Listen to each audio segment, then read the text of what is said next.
Thank you very much for staying on with us in the Al Dafna Hall, staying on to discuss what Gita has rightly pointed out is one of the defining moments in our time, to use the word that the Doha Forum is using, the tragedy of our time. And I think Gita has sketched out exactly the depth of the suffering, the profound suffering and pain of the Palestinians in this Gaza war, which seems to be without end. The suffering, too, of course, of the Israelis still held hostage in Gaza.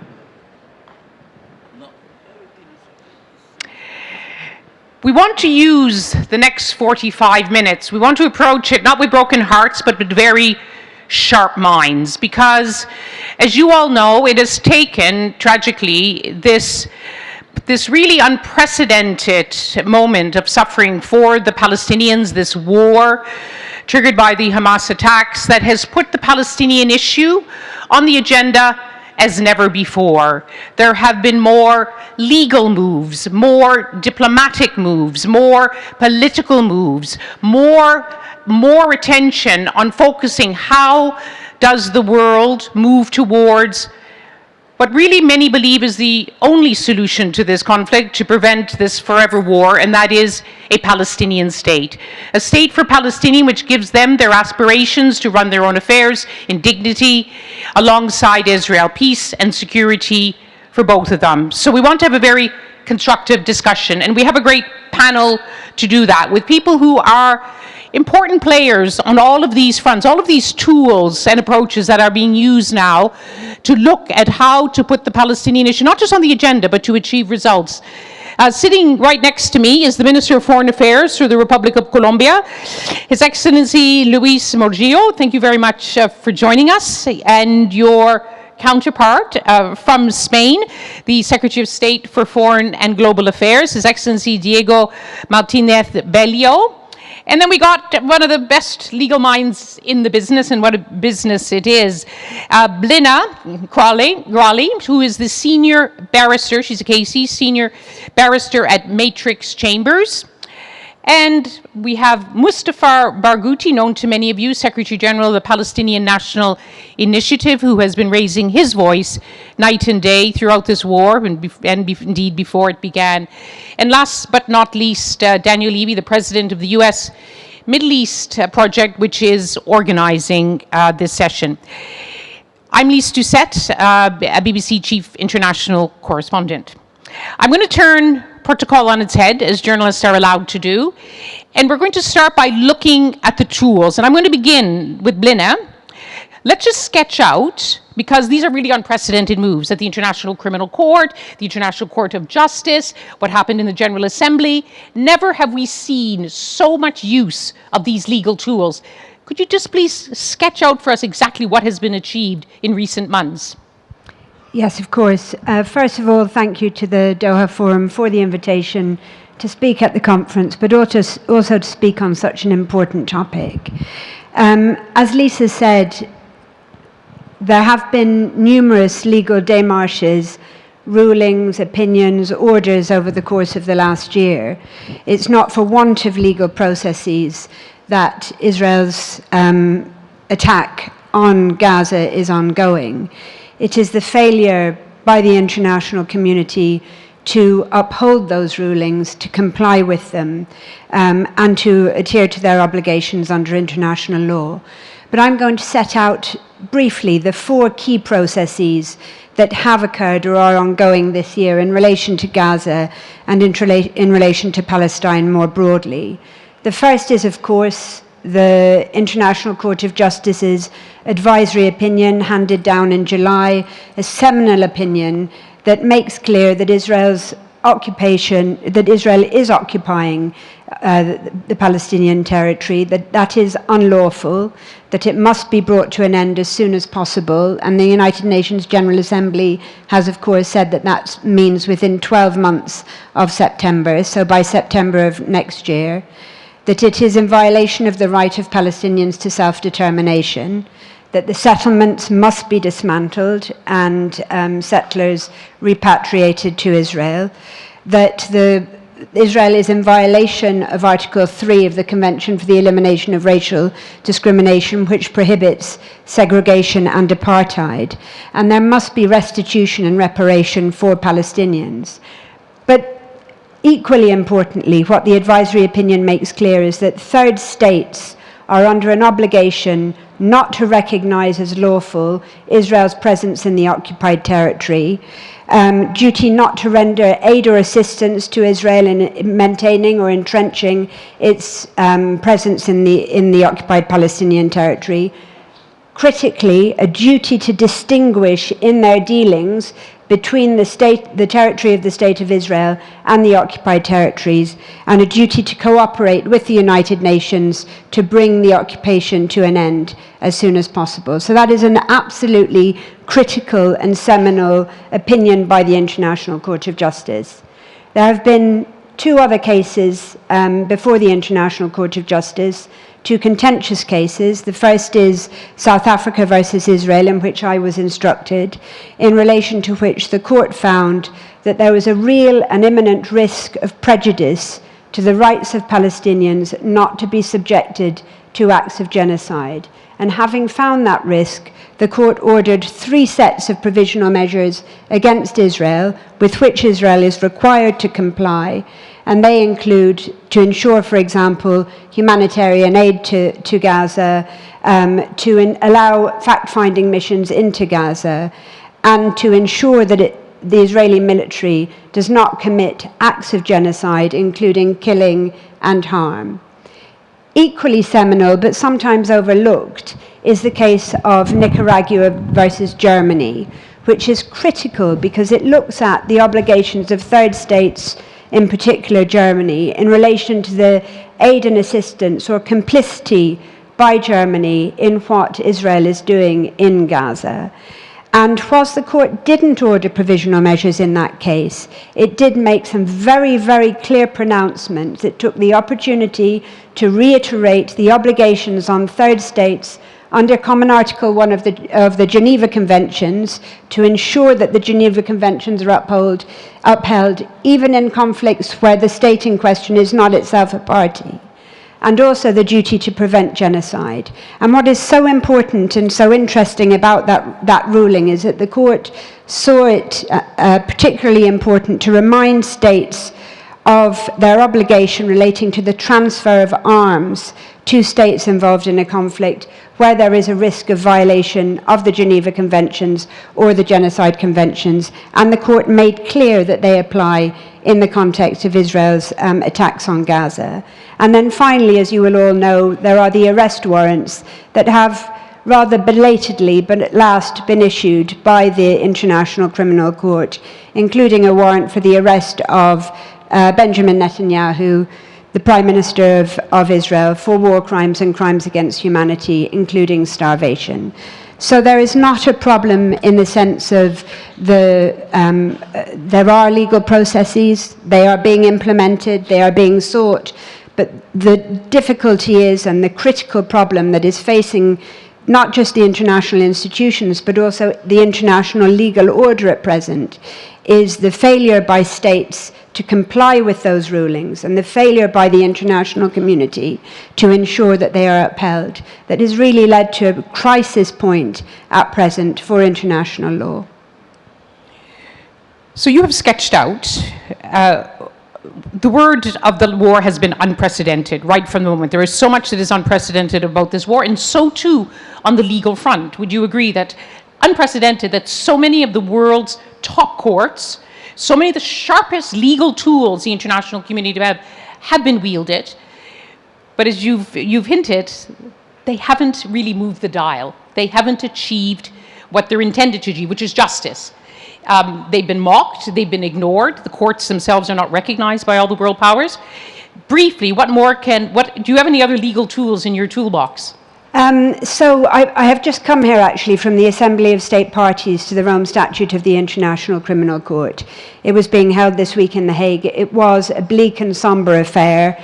You had the President of the International Criminal Court addressing the Assembly of State Parties, talking about the extraordinary and unprecedented situation facing the court, the coercive measures, threats sabotage against the court, which she described as being an existential threat to the court. And it's very difficult to disagree with that assessment, but not only that assessment as it applies to the International Criminal Court, but to the international legal order as a whole. And it's in significant part, as I said before, due to the failure by the international community to seek to hold Israel accountable for what it is doing in Gaza. There is more that can be done. There are 5 things that I will set out very briefly that can be done, because now really is the moment for states, for international lawyers, for civil society to push back, to try and ensure that the international legal order, the international rule of law is not trampled upon, but comes out stronger, because the future, any alternative future is where what is happening in Gaza is normalized, is frankly too bleak to contemplate. Just list, because we're going to have to get on so to very the other, quickly, states can redouble their commitment to international law, number 1. They can intervene in the cases that are currently before the court, South Africa versus Israel, Nicaragua versus Germany, also Gambia, Myanmar. It's not about Gaza, but it is about the Genocide Convention, and it will determine the interpretation of the Genocide Convention going forward. They can bring forward further advisory opinions. Norway is indeed spearheading an initiative at the United Nations General Assembly in relation to the unprecedented attacks on UNRWA. Lawyers in domestic jurisdictions can bring cases. I myself am involved in a case in the United Kingdom challenging the UK's continuing exports of parts for fighter jets to Israel. And, of course, it is not just about weapons. The advisory opinion, paragraphs 278 and 279, are clear that states need to reevaluate their dealings with Israel, whether they be cultural, military, political, economic, to ensure that they are not, in their dealings, upholding the illegalities. Thank you very much. Minister Bello from Spain, let me bring you in here. Spain has joined the South African case about genocide. You have backed the General Assembly resolution which endorsed the International Court of Justice's ruling on occupied territory. But you and Spain, Norway, Ireland joined the many other states which have all recognized Palestinian statehood. We've had a very clear account of whether the legal tools are working. Was your recognition of statehood a symbolic move, or what do you think it has achieved? Thank you. And we were party also to the advisory opinion on the occupied territories. I don't think it was symbolic. Of course, we don't think a state materializes out of thin air, and especially given the circumstances. But we thought that after these many years, after the Oslo agreement and negotiations, a peace process, of course the process is supposed to have a term within your life. It's already been going on for 30 years and we see no outcome. So we thought that for those, in fact, holdouts, because Western countries, Western European countries were holdouts, Eastern Europe recognized in 1988, we needed to do something to break the impasse. We've been, in fact, managing this conflict for the last at least 20 years. There's been no real peace initiatives for a long time.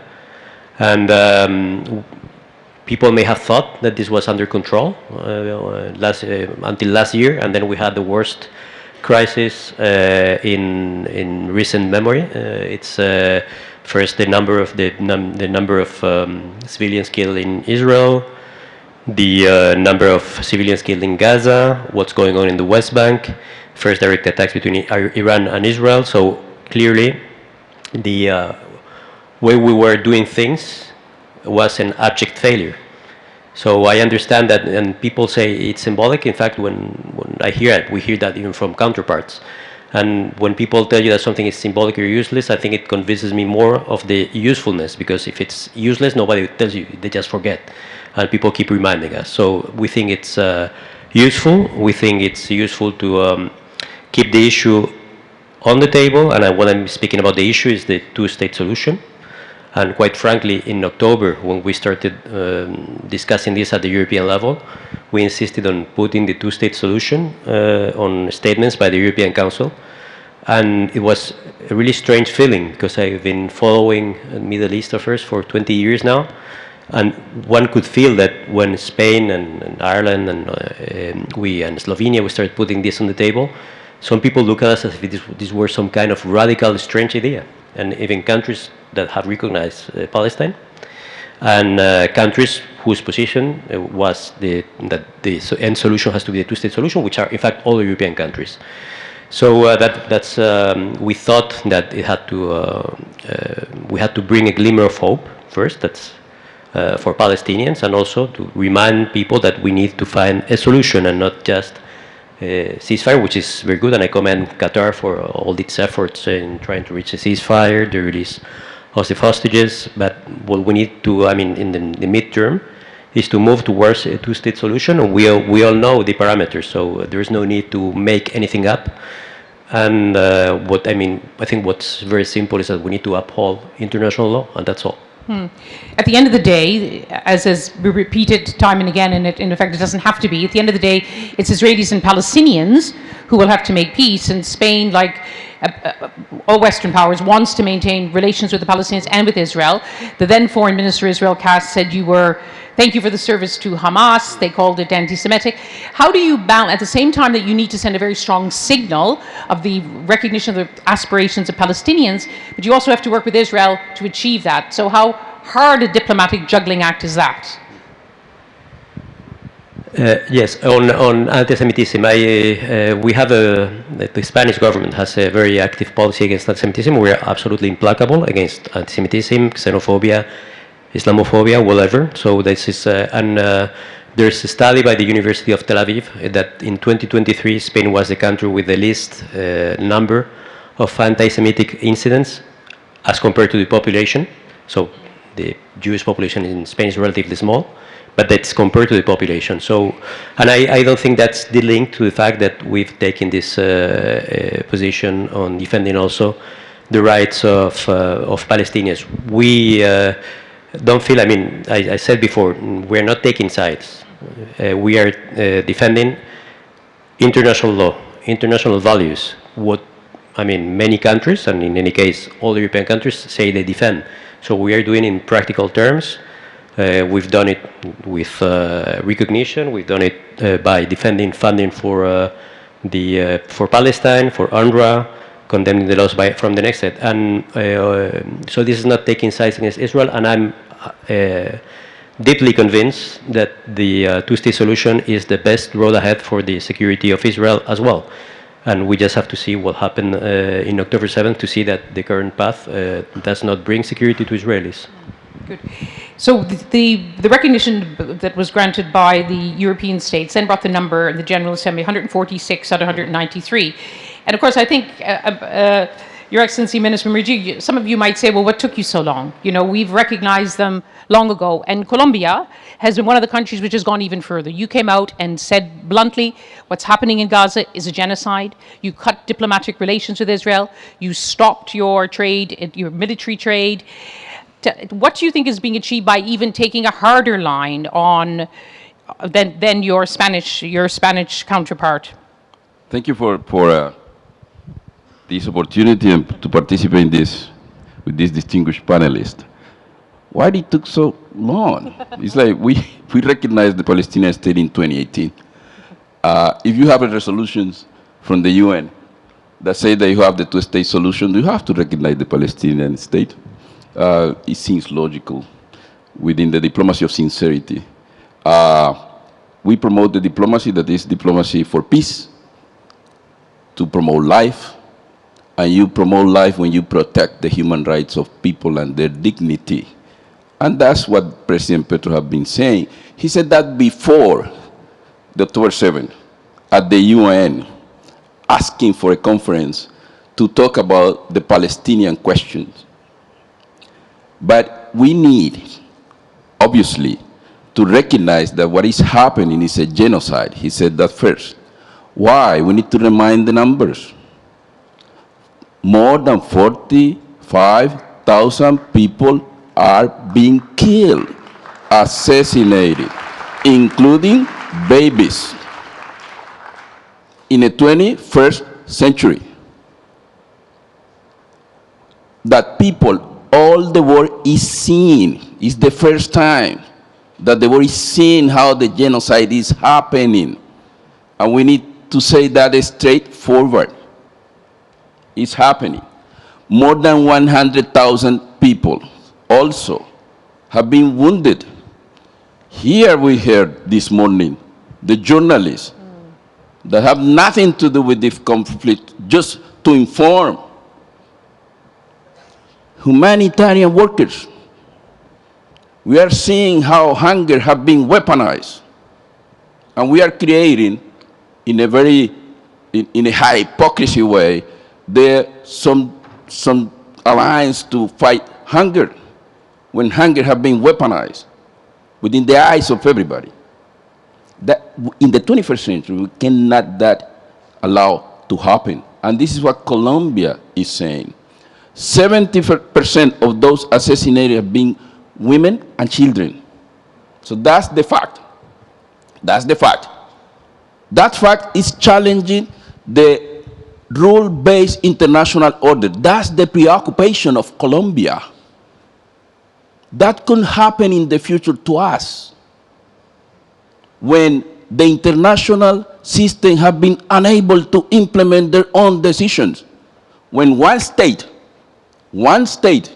is challenging the international system. Why it is challenging?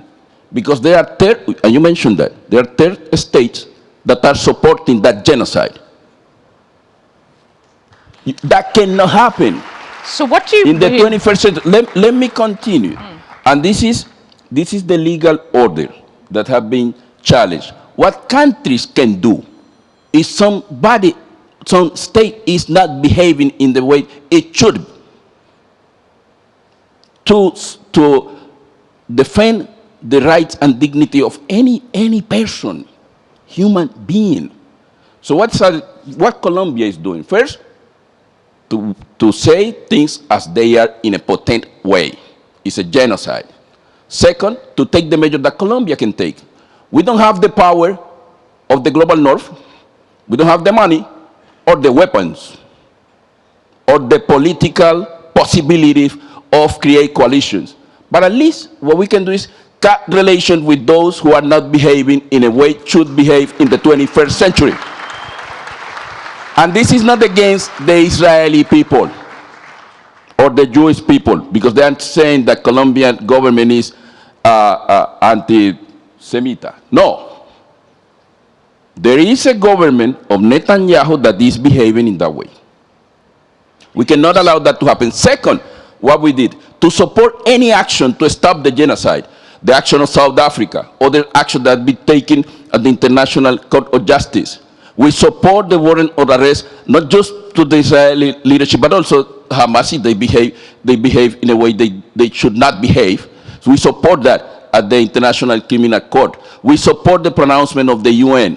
We do whatever is in our hand. We are providing, we don't have much money, but we are providing humanitarian assistance. We send some flights from Colombia to El Cairo, to Egypt. We send some flights to Beirut in Lebanon, and we have that much. How come countries that have the power to stop it are not doing it? And I get emotional with this because I'm coming from a people in Colombia, black people, that also have been in the middle of this situation. So this is in our government, the government of President Petro, we talk that way because in the 21st century, we cannot allow that to happen. Thank you. Thank you. Thank you for your strong statements. Mr. Barghouti, you've heard that I think the international community is using legal, political, diplomatic tools like they have never done before. Are they doing enough? And what more could be done from your Palestinian perspective? Well, yes, Colombia is doing a lot. And Spain? The problem, and Spain is moving in the right direction, and Norway as well. But what about the rest of the world? What about the United States of America? What about Britain? What about Europe? And for us today, what I want everybody here to understand, we are the people who are facing now existential threat. A combination of 3 war crimes. the war crime of genocide, the war crime of collective punishment, including starving people now while we talk in the north of Gaza and everywhere in Gaza, including ethnic cleansing that is happening in front of the whole world. 7.5% of the Palestinian population in Gaza have been already killed or injured. If that had happened in the United States of America, you would be talking about 24 million people killed or injured in less than a year. Is that acceptable? And the question here is, why Israel is allowed to have this impunity? Why Israel is allowed to be above the law and above international law? Are we all equal human beings or not? At the end of the day, Elise, the question is, are we all equal human beings or not? Are we subhumans, as the Israelis are trying to say? And for how long the world can tolerate that? I think the war on Palestinians in Gaza and in Palestine in general is raising very major question for the whole globe, for international community. A big question. Why double standards? Why in the case of Ukraine, 11,000 sanctions on Russia and none on Israel? 57 years of military occupation, 76 years of displacement and ethnic cleansing. Why? The big question is, what is the right of self-defense? Is the right of self-defense, does the right of self-defense mean the right to commit crimes? And does it mean the right to defend crimes that Israel is committing? These are the big questions. Are we facing here only Israeli aggression and its impunity? Or actually, let's be frank, we are also facing racism, global racism against Palestinian people, and global racism and colonial ideology that is allowing the slaughtering of Palestinian people while the whole world is watching. So what is needed? I mean, I thank you for everything you said about international law. I thank Colombia, I thank Spain for this, and Norway and others. But the big question is, for how long can you, the people of the world, tolerate the massacres that are happening every day? 50 to 100 people are killed every day. People are slaughtered around the clock. For how long this can be tolerated? And that's why our demand is very clear. You want to apply international law, you want to claim that international law exists and international humanitarian law exists, impose sanctions and boycott on Israel now. This is the only way. This is the only way you can achieve a change. This is the only way you can influence the situation and you can make a difference, like Colombia did. And that's what we want. And let me say, those who keep speaking about two-state solution, honestly speaking, if you say two-state solution and don't demand the end of Israeli illegal occupation according to international law immediately, and the removal of Israeli illegal settlements from the occupied Palestinian territories, and the recognition immediately of Palestine, then this is not a call for two states. It's hypocrisy just to give Israel time to continue the annexation of Palestinian land. Thank you. Thank you, Mustafa. Thank you very much. Thank you.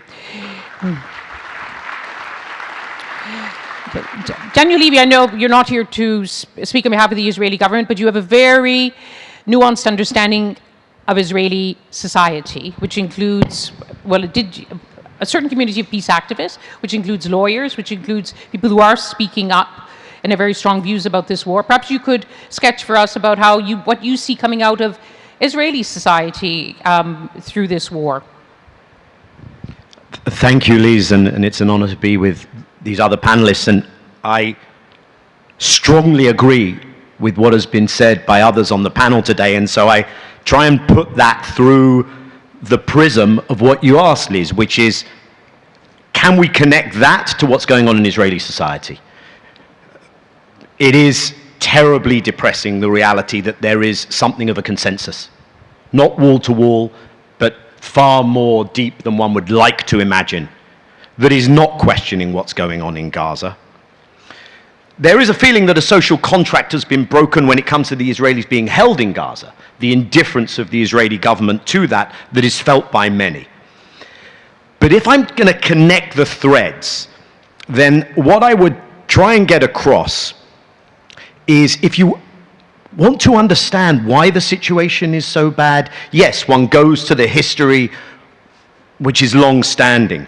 One has to bring in the factors that are more immediate. The Israeli media has played a really terrible role, and I think people will look at this. And in fact, some Israeli human rights NGOs, you mentioned those, have written to the Attorney General saying that Israel Channel 14 is operating as Radio Rwanda did in that genocide, in encouraging these crimes. But the heart, beyond that media coverage of why we are where we are, is everything that's been said here. It's one word. It's impunity. Because Israelis do not see cost or consequence, do not see an incentive structure which makes them question whether this is the right path. And I don't want to paint a distorted picture. Of course Israelis will turn around and say, you know, how dare they? How dare they sanction this? And unfortunately, it's been raised here. They will use the accusation of anti-Semitism. And I want to align with what Ministers Belio and Rogilo said. When you cheapen that accusation and you use it recklessly, something that is real and serious, like anti-Semitism, loses its meaning, and it undermines the struggle against anti-Semitism and racism. So I fundamentally believe that if one can change that incentive structure, then a cohort of Israelis will say, yeah, I don't like what they're doing. But they will also say, okay, maybe something is going wrong here. Maybe I have to think again. And when it comes to changing that incentive structure, we've heard it here, but maybe I can draw on the things that I think might be most impactful. First, I very much align with the geopolitics is shifting. And if the West is determined to prove to the world that international law, human rights, the UN Charter, the international court system are a con, then a world which sees a value in those things will have to double down in trying to make them meaningful, as we've heard from others. It's 70 years in April to Bandung, and the work of decolonization has not been finished. But I would also say this, and I don't think anyone does after the mobilizations we've seen, but let's double down on people power. Because we are all consumers of products. We all buy things. Some are unionized workers. We all consume media. And if our media is saying, well, we don't have anyone in Gaza, we can't use citizen journalists, that's not good enough. We make choices every day. There are sovereign wealth funds. Some people are sports fans. If the international sporting authorities are not going to do the right thing and say a country committing these crimes cannot participate as normal in sport, then just as done with South Africa, when it was protesters, it was fans who made normal sport impossible in an abnormal reality of apartheid and genocide, that has to happen again. And one can document, I think it was referenced here, one can document not just what the leadership is doing, but if Israeli soldiers are going to take to social media and post evidence of their own criminal activity, then as Blinne said, if they then want to travel, there are things that can be done via litigation today. They should be on notice. And the world should have an interest in putting guardrails around something that's paid insufficient attention to, that the killing fields of Gaza are testing out the weaponry of robotic, automated AI weapons, things like the Lavender system, that may be coming to a neighborhood near you very soon. And that should concern everyone. But I want to say one other thing, because that's one side of the equation, right? How we might change the Israeli incentive structure. But there has to be another side to that equation, and it's perhaps not talked about enough, and it's difficult to talk about. But Jewish Israelis will have to be offered a way out. Jewish Israelis will not be secure while Palestinians are living under a regime of structural violence and their rights are denied. But they need to know that they can be secure under a different reality. there's no two states on the table today, let's be honest. What might be on offer is the formalization of a Bantustan. And perhaps partition is driving this zero-sum reality of apartheid. So we need to sketch a future in which the replacing of an ethno-nationalist regime guarantees that after that is gone, Jewish Israelis will actually be more secure than they are today. That has to be on offer. Okay. I don't want to sound Pollyannish, but I think that is more realistic than the idea that Jewish Israelis will be safe if they remove or try to ground Palestinians into submission, and that's not a safe world for anyone. Thank you, Daniel. Thank you. We have 9 minutes on the clock, but I'd like to come back to you, Mustafa, because you always distinguish yourself by trying to be very constructive about Palestinians themselves trying to find a way forward. Daniel talked about where he saw some light or where he saw Israeli society moving at this moment. Where do you see Palestinian society, Palestinian leadership, in light of all this other international steps that are happening, of course, the crushing war? How do Palestinians see a way forward? Because they should, in effect, also be showing leadership, and I'm sure you'd be the first to say that. Well, Palestinians gave a chance to the so-called two-state solution and to negotiations and to Oslo agreement. But now they have discovered two things. First of all, that they were consumed by two illusions.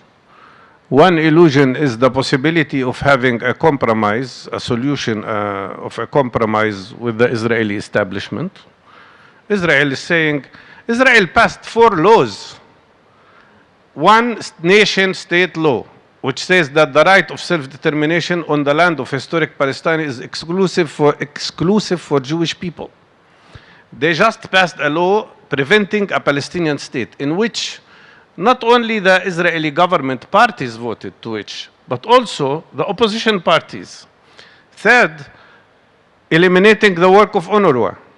Fourth, stripping away citizenship from Palestinians who live in Israel if they support Palestinian rights. What you are talking here about is the rise, I'm sorry to say it, but I have to say it, the rise of fascism. And that fascism is going to affect even the Israelis themselves. So that illusion of a compromise with this establishment is gone.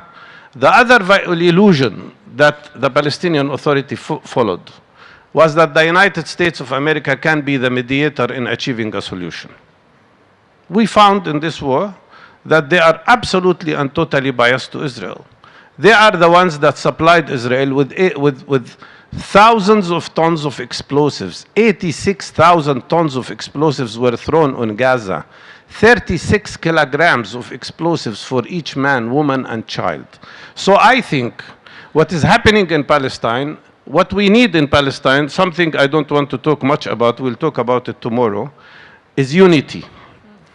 Unifying Palestinians around a strategic goal and around a strategy that is unified. That's our duty and we should do it.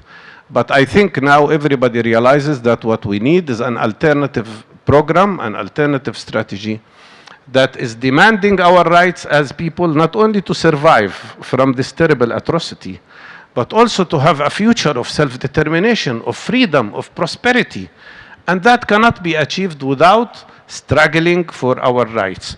We are not in the process of negotiations, we are in the process of struggling for our freedom and for our rights, and that means bringing back the nature of national liberation movement to our struggle, rather than being consumed with illusions. Thank you. Thank you very much. We don't have much time, 5 minutes, but Minister Bailey, I just want to bring you in because the United States has been mentioned. Mustafa Barghouti saying that they cannot be the neutral mediator. They've often played a role in the past. We see already the contours of President Trump's team, President-elect Trump's team, the ambassadors who say it's Judea and Samaria, it's not the West Bank, officials committed to the annexation of the West Bank. Is this a worry in Europe that it's actually going to become a lot harder? A lot harder. In fact, yes. in a completely different direction from where Europe and where Colombia has been heading, and many in the global south have been heading for a long time.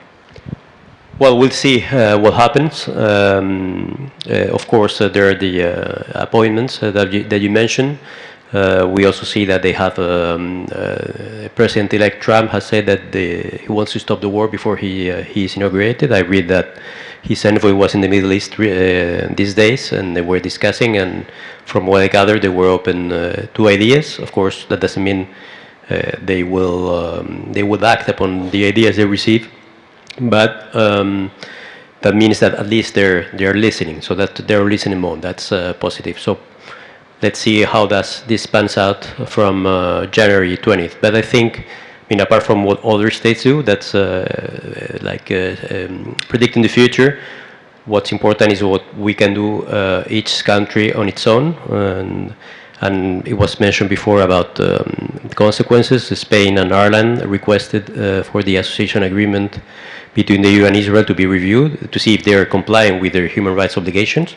That hasn't come to fruition yet, but we'll see. We will keep insisting on that. We have also, for a year now,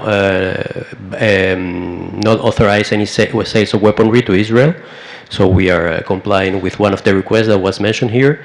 And Spain has provided more than 90 million euros, I believe, since last year to Palestine. UNRWA, we have condemned UNRWA, the laws against UNRWA, adopted by the Knesset, and we will keep doing our utmost to put an end to the slaughter and to bring about a political solution. I have to say that before I heard the Ukrainian ambassadors, and I don't share this idea of opposing Palestine and Ukraine. We are supporting Ukraine, we are supporting Palestine, and I feel absolutely comfortable in doing both, and I think we are doing the same thing in both, which is upholding international law and human rights. I wonder whether we can just, it'd be interesting to see what the mood is in this gathering here, distinguished people from around the world. You've heard what our distinguished panelists who are very actively involved on this file. How many of you are more optimistic now that this will move in a direction towards the achievement of Palestinian aspirations, whether it's a two-state or whatever it is? Are you more optimistic? Well, those who are more optimistic now than they were before? Ooh la la, not. And how many of you, given what you've heard just now, including what's happening politically in the United States, how many of you are getting more worried? Oh, okay. One last comment from you, Minister Murgy. I know we're searching for the right term, whether it's the global south, the majority. You've already made it clear that you want to take a bold and very strong. Very briefly, because we've got literally a minute, what more could be done in this context? Well, what we can do is gather coalitions, and those coalitions need to come from the global south, because we are the ones seeing that for us is key to have a rule-based international system.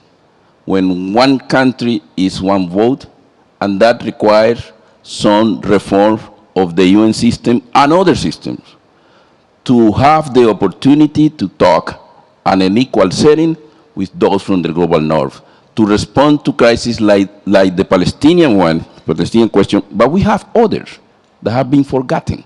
And we need to respond to that, to really move into the world that is more peaceful, more stable, and guarantee the rights of anybody in the 21st century. Linda, we have less than a minute.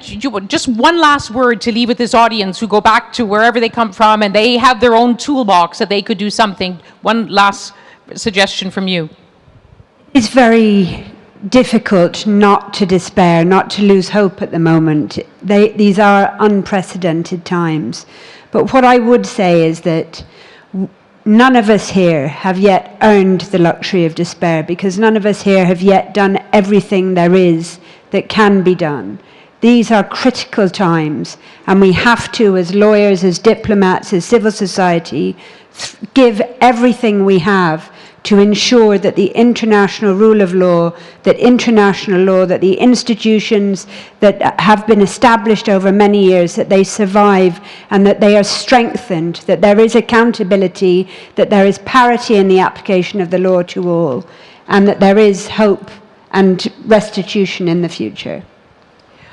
I think that's a very good way to end, because it is a very bleak time. It's a very depressing time. We have the luxury of not living in places where the unimaginable has been happening. Pardon? We've run off the clock. Unfortunately, it's only 45 minutes, and we've got Gita coming on. We'd love to take questions, because I know there was but as a moderator, I had to give I don't know, I have to get permission from the panel. Do we have time for one? There was, what is your, yes, it has to be about the constructive ways. Just, is there a microphone? Or you have to just shout loud, because we're running off the clock. Someone else.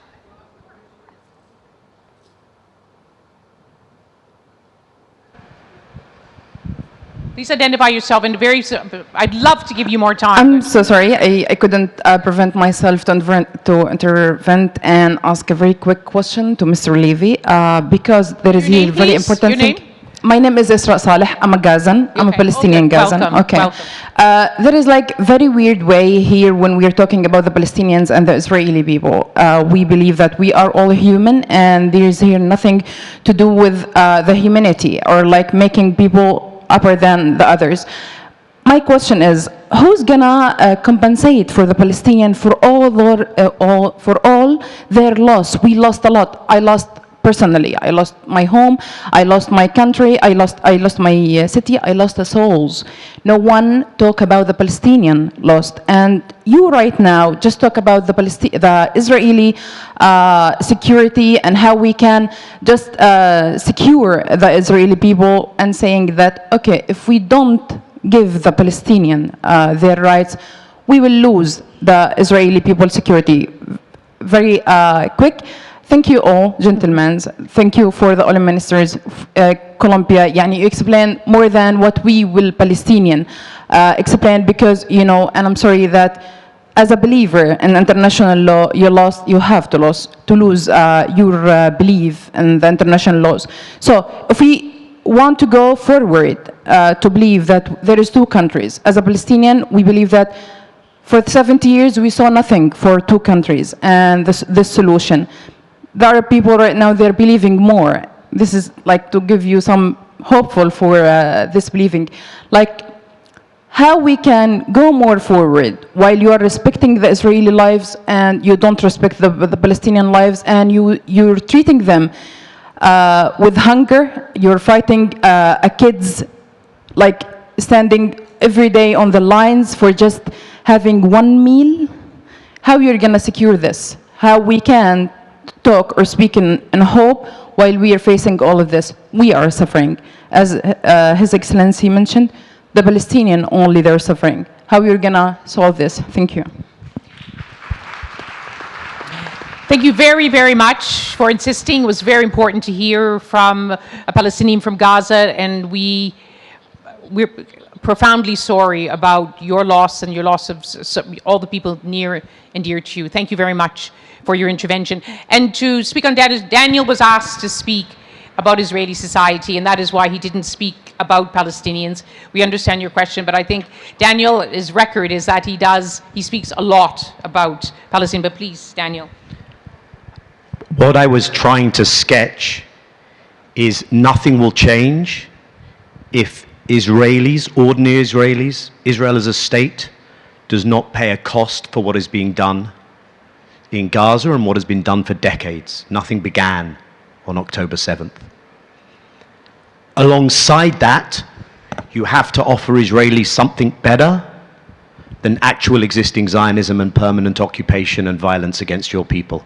So you have, I'm not saying offer them, you know, more PA security forces. That's the opposite of what I'm saying.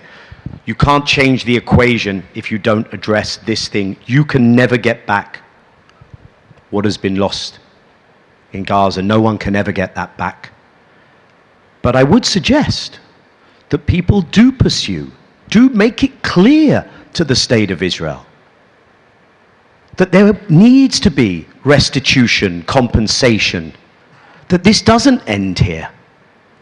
It's something that others have pursued, and you should pursue it. And I genuinely believe that Palestinians should be the ones saying to parts of this region and to others, no, no, no, no, no, no. You don't come in and compensate for the Israelis. Yes, we need assistance, but this is not instead of pursuing justice also in the future in that respect. And let me just close by saying this. There was an item on an Israeli news channel. Finally, an anchor, his name is Raviv Drucker, showed something, a CNN report about the hunger in Gaza.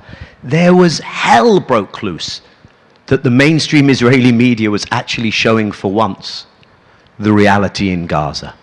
Israelis could, of course, find out about it. Some are involved in it, but they haven't been doing that. And the one thing, when I was a negotiator, the one thing that we were never allowed to engage in, which has been done in other conflicts, was something called truth and reconciliation. And that has to be part of our narrative. People have to have a mirror placed in front of them in terms of what they're doing right now, and to be held accountable for that. Thank you.